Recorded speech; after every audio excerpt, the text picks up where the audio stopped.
دوستان ما از یکم کس برای هر یک تایشون $100 آماده کردگیان در سیرکای در کامنتر یا بدم میدروین هنگامی رجیستراسیون پروموکودی یابانی را استفاده میکنین و شرطونه پر میکنین صاحب $100 میشین. شانسی خودتون ایدست نتین. سیرکا در کامنت. سلام علیکم برادرای غریب شیخ محمد. در این شام یک قصه نوبتی برای شما. قصه پیشان آمد برادرها. عقل گندم. قصه درباره دکترها.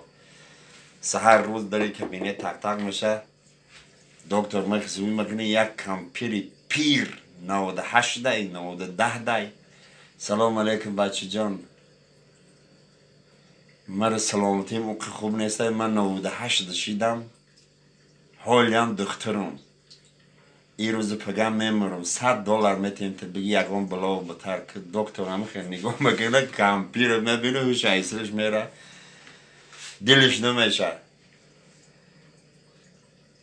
گفته ماما جان حالی ما اینجا استودنت هسته پرکتیکانت ها هسته میبره دیفلیراتسیا میکنه تا و هم پول همو رو بته استودنت کامپیوتر میگیره دیگه کامونتا میره 1 ساعت میزگره 2 ساعت میزگره 5 ساعت میزگره یکم گپ خبر نیست. دکتر میره مایده دری کابینت وی میکنه سیگاری استودنت انم خیلی خواه سیگارت کشیده سای دود در آسمان حیران میشه. گفته ای سیگاره ای کامپیوتر چی بلا کدی ای کامپیوتر بجاشی؟ ای گفته دکتر پروانه که کامپیوتر با بسیاری $100 رفت. سلامت باشه. سلام علیکم جنابا و خانومه ها. در خدمت شما شیخ محمد یوانی. قصه نوبتی درباره اتس الکسی.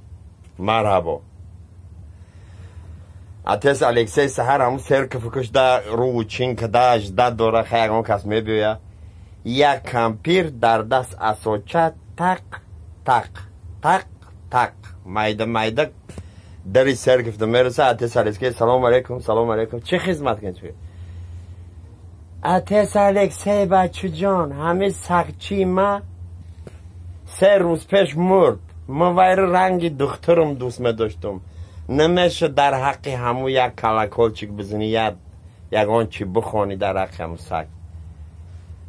اتس الکسی هم خنیگاه میگه که کامپیوتر به عقلی ما این سرکف برای حیوانا نیست این برای آدم های یکان آدم بمره ما وید پر پیوت میکنیم یکان چی میخوانیم یکان قصه میکنیم و یه حیوان بیجی خیلی نیست گفت برای ویجد کجا برام گفته چیکار کنم آخه همه هم مخلوق خداوندی های همه رو دوست میدارم. اتس الکسی میروی گفته هی انمو خانه دیده سی نو کشتافسه و انمو جبرو گفته برای حیوان ها همونجا دعا فاتحه میکنن. کامپیوتر کالش یه میجمونه ایدری سرک میروی همتی یه نگاه میکنه سنی ملا گفته این همه $500 دارم همه $500 به همه میکنن همه کاروباری گفتگی تره.